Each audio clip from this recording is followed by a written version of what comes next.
Shalom, I'm Lars Enerson with the Watchman International, coming to you with this report on the situation in Israel, September 1st. The ceasefire agreement in Gaza seems to take hold, and the diplomatic battle has now begun for the future of Gaza. What Israel wants to do is to quickly gather together an international conference where both Egypt and Saudi Arabia will be involved, and maybe also some of the other Gulf states, to decide on the future of Gaza. The goal of that conference would be that Gaza will be a demilitarized zone and that Hamas will not be able to rearm again after this conflict. On September the 22nd, several nations will gather in New York under the leadership of Norway to decide on the rebuilding of Gaza after the war and how all the donations can be used for that purpose. What Israel wants to make sure is that these funds that will now be pouring into Gaza will not end up in the pockets of Hamas, so that they can begin to rearm again after this conflict.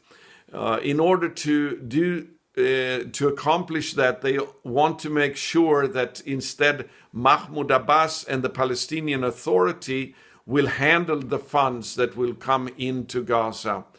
It seems like an illusion that this is going to prevent Hamas from rearming themselves again.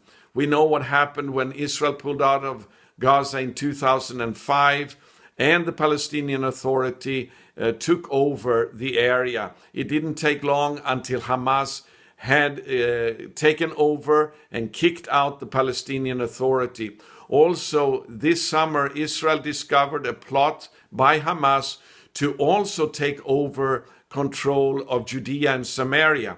So Mahmoud Abbas and the Palestinian Authority certainly is in a very difficult and dangerous position.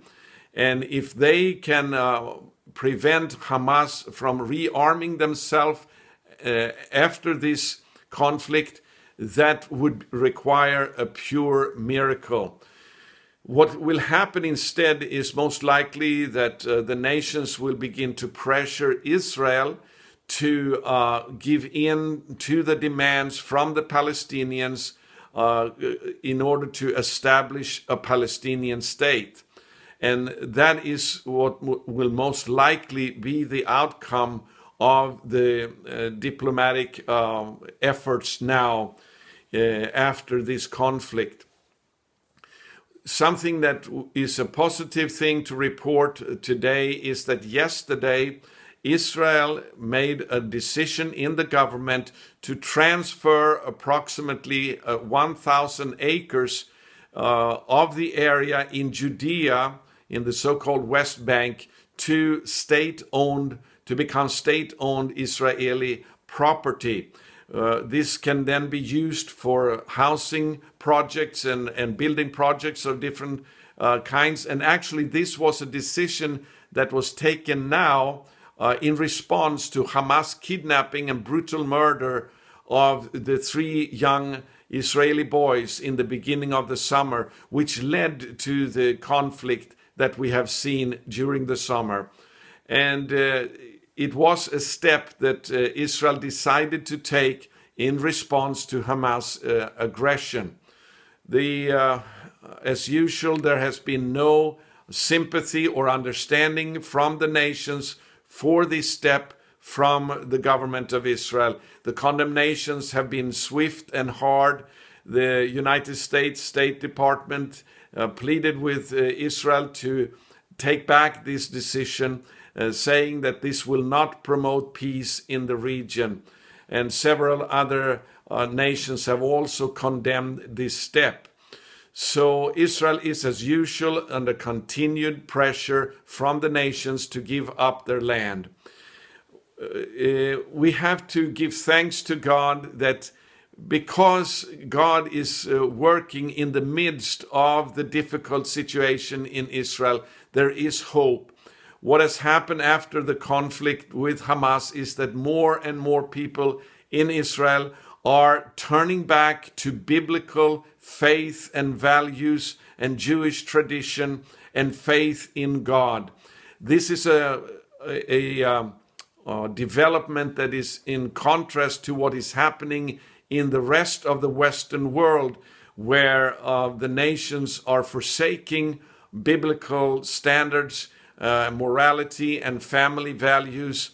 Instead, we see the opposite trend in Israel.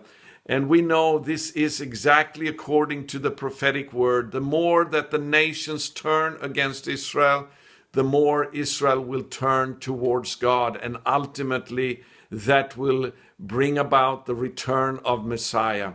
So we should continue to give thanks and to pray for the situation in Israel. It is a difficult situation, but it is also a very hopeful situation. And we encourage people everywhere to form prayer cells now that come together once a week to pray and also to fast for Israel, because it is a very intense situation right now that we need to pray for. So go to our website, thewatchman.org, subscribe to our prayer alerts in the Elijah Prayer Army, and stand with us in prayer for the situation in Israel. I'm Lars Enarsson with the Watchman International.